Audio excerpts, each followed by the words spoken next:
Wilson, will you shut up? I'm trying to record here. Oh, hello. Welcome to day 6. I thought I'd do something completely different on this video. I'm going to make a dipole antenna for the side of the bushcraft shed. So most of my viewers may know that I'm a licensed amateur radio operator, and on the hillside that way from me there's something called a repeater. So I thought I'd make a specific aerial for that repeater so I can be in here and chat away, not using this floppy Nagoya aerial. So it's going to be completely homebrewed, is what we call when we're just knocking up an aerial. I've got 2 pieces of metal here. I've got to cut them down to make the one for the antenna and one for the mast that it's going to go on, and then just whatever else I can find lying around, bits of wood, screws and all that kind of thing. Nothing shop bought at all. Right, without further ado, let's get cracking with it. I'm making an aerial for the shed called a dipole. Then we're going to broadcast up to something that's on the hillside, which is called a repeater. It's just on the side of a mast. Sometimes mast owners will rent space out for amateur radioers like myself, and someone could put a repeater on the mast, which is, in our case, they have. Ours is called Sausage and Scouse, and it's on a frequency of 145.750 megahertz. So basically what a repeater allows us to do is for me to broadcast up to it, and then that's because it's on the top of a hill. It's got a greater range. So here's someone down in their house with a radio inside and obviously an aerial outside, or they could be portable in a car, or they could be just walking with a handheld unit like mine. So then this will broadcast my signal down to them and vice versa. It's a two-way thing, so you've got one going that way and one going that way. So that's all a repeater is. It just repeats your signal and broadcasts it over a larger area. I use this particular repeater. It's called Sausage and Scouse. I have used it in the past. I use it quite a lot. I'm on the North Wales coast. I've spoken to people in the Peak District through that repeater with this radio. So what I need to do is match my aerial, this aerial that we're going to make. I need to match that with this frequency. So my aerial needs to be a certain length, and this is what I've got to chop this metal down for. It's just a piece of steel tube that I'm going to use as my aerial. A dipole is made up of 2 parts, which are isolated electrically in the middle. One's the aerial, one's the ground, and then it's just mounted to a mast. So you can mount it to the side of a house or shed or whatever. Sometimes a repeater can have what's called an input. So an input of that 145.750, and it could output on the other end in a completely different frequency. So it might be 145.250. But that's going into that's going into more amateur radio, and this is just like a homebrew kind of video I want to show you. So we need to find out what length my 2 sections of aerial need to be, and we need it to match to that frequency. Basically, there is a way we can do it. There's a formula for doing that, but let's use a bit of technology and we can find out what actual length I need to chop my piece of steel down to make the aerial. So here we are at Mission Control. I'm on a website called everythingrf.com, and there's a little calculator on their website. I will put a link in the description to this website. There's a little calculator so that we can punch our frequency number in, and it'll tell us what length our two pieces of metal need to be to make our aerial. So here we have the box where we put our frequency in. Then we can press calculate, and then it'll give us the length of each section. So let's go 145.750, calculate. So here it's giving us in feet. Total length of the dipole overall is going to be 3 feet 2, and the length of each section of it, which is 2 sections, needs to be 1.6. I've done the calculations into centimetres, so let's go back to the shed and see how we get on. So this is the piece of metal I'm using for the antenna itself, for the dipole. It needs to be in 2 sections. So from the calculation we did upstairs, I've now converted that into centimetres, and it's 48.7 centimetres per section. So we need 2 sections at 48.7. I've already pre-marked it, so let's get to the vise and cut this into 2 sections.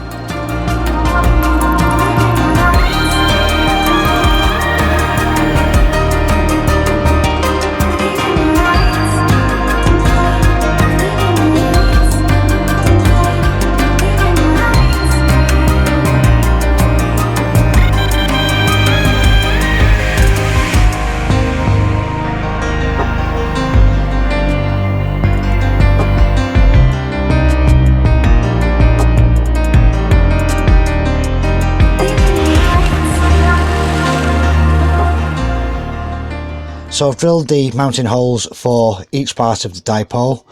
So I've just scraped it down with a file to take some of the paint or the coating off the metal, because I do need to make electrical connections to each of these with the coaxial feed.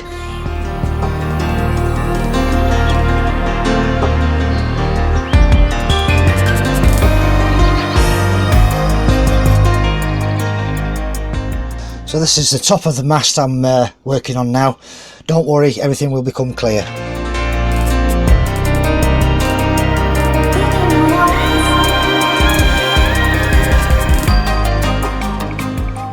So I'm going to mount the dipole like that, ensuring that there's a gap between the two halves of the aerial. So I've got the coaxial feeder on there now. Everything's bolted down. Now it's just a case of getting this mounted on the side of the shed.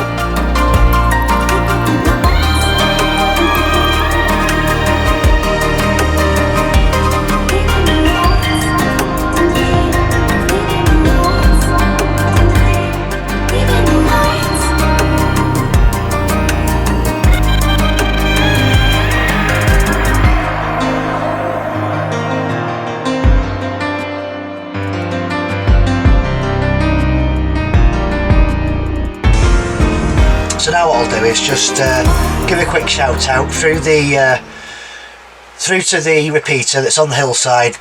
But I reckon it's about, what, mile and a half away from me, something like that. I'll give a quick shout out through to it, and then you can hear how I do that. 2 Whiskey Zero Foxtrot Romeo Whiskey, 2 Whiskey Zero Foxtrot Romeo Whiskey. Listening through on MP, listening through on MP. Any contacts, any contacts. So a little green light means that the repeater's heard my signal. Sometimes you'll get a bit of Morse code that tells you the identity of the repeater you're using. The one in Llandudno, about 20 mile that way, they have a Morse code call on their repeater. So when you key up and speak, it'll automatically, when you wait for someone to reply, the repeater will automatically fire up and tell you its name by Morse code. Although you don't need to learn Morse code as part of any license, whether it be foundation, intermediate or full. There we go, I've got a Morse code. That Morse code is just telling me, it's basically telling me it's still alive. Give it another go. 2 Whiskey Zero Foxtrot Romeo Whiskey, 2 Whiskey Zero Foxtrot Romeo Whiskey. Listening through on MP, listening through on MP. Any contacts, any contacts. And that's usually what I do. I can do CQ, but CQ is usually when you're working simplex. So simplex is from a radio to a radio somewhere else. That's what we call simplex. Duplex is where we're using another device in between. So in my case, it's my radio going to the repeater and then coming back down to whoever's listening.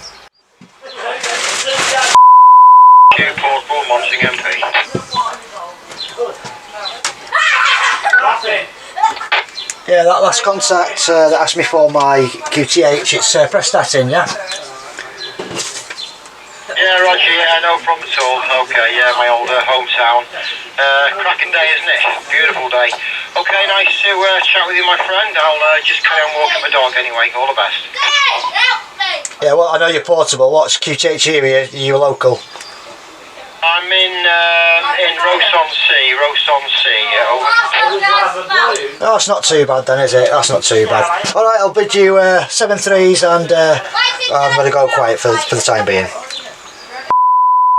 returning here, all the best, take care and catch you again, no doubt.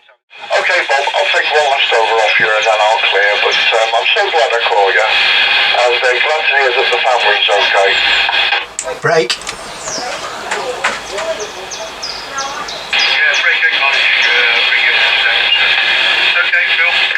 And give my regards to the family, and here's hoping we get through all this together, because that's the only way that we're going to do it. Okay, So I'll see how we talk now. break station, this is Mike Bravo. 2 Whiskey Zero Foxtrot Romeo Whiskey, 2 Whiskey Zero Foxtrot Romeo Whiskey. Name this side is Andy, QTH is Prestatyn. What about yourself? Yeah, hi, good afternoon, Andy.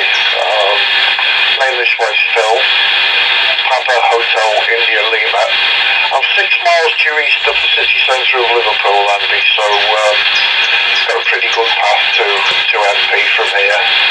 I can get into Geo as well with no great difficulty here. But yeah, are you hearing me, Andy? Over. 2 Whiskey Zero Foxtrot Whiskey returning. Yeah, Phil. Mike 1 Bravo.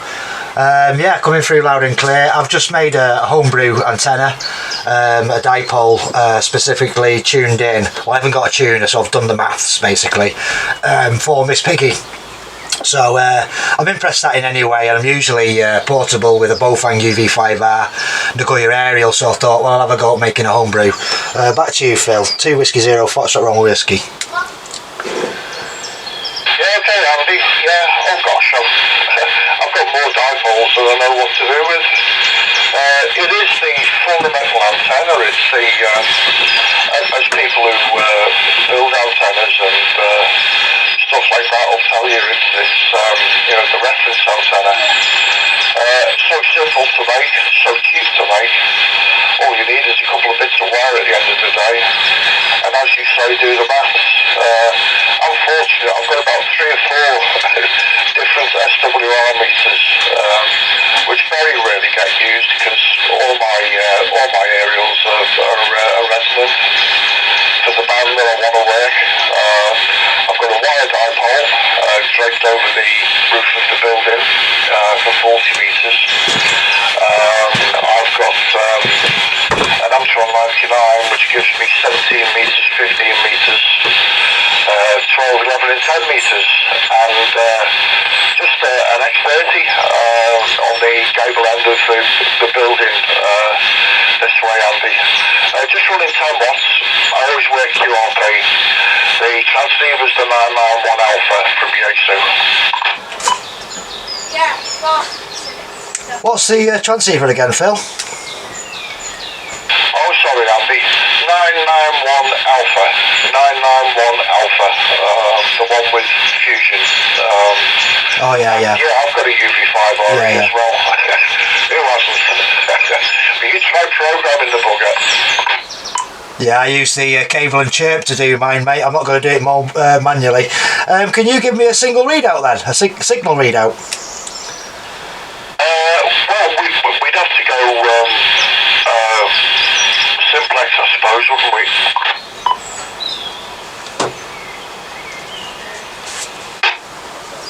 we? Yeah, just give me a sec. Just let me check my settings on my radio. Yeah, okay, Andy.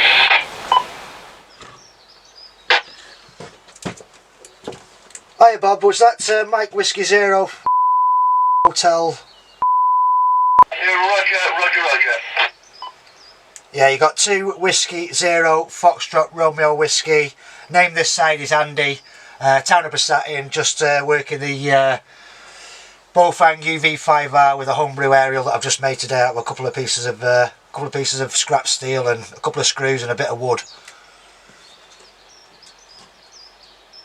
Yeah, okay, Andy, well done on your construction. It's working well for you. Working really, really well indeed. Tell me, Andy, are you on QRZ.com? I'm with 2020 now. Yeah. So, yeah, I'm on there. But nice to work you. So, whereabouts in Preston are you, roughly, then? I don't know that area very, very well, but I know it reasonably well. Ride through there quite often. Visiting friends down in the Greenfields area. So, there we go.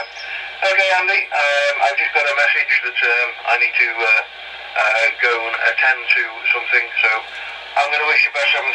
Nice to work you for the first time, Andy, but now that I know I can get into MP, I'll be around a little bit more often. Mike Whiskey Zero in Sandleby on the Sea Peninsula, wishing you best 7-3. Keep safe, keep Sandleby. well. Yeah, 7-3s. Bob, I'll catch you down the log. Right, so that concludes this video. I am camping out every night while we're in lockdown, so just because you don't see it on the videos doesn't mean to say I'm not camping out, which I am. So tonight I'll be bugging down here again. I hope you found the video informative, educational, call it what you will. I know it's not my usual thing, but most of my subscribers, like I said earlier in the video, do know that I'm ham radio operator, so I'll put a little bit in there and jazz it up a little bit, so it's not all just about cooking, bushcraft and that kind of thing. So I'm going to stop waffling, as always guys. If you like the video, please give me a thumbs up. It does help the channel out, and I honestly mean that, it does help me out. If you're going to give me thumbs down, get in your garden, do a bit of camping, do whatever you like to do, come back in a better mood, give me a thumbs up. Don't forget to subscribe wherever it is. I think it's on that side. Subscribe to the channel, and I'll see you all in the next one guys. Thank you very much for watching.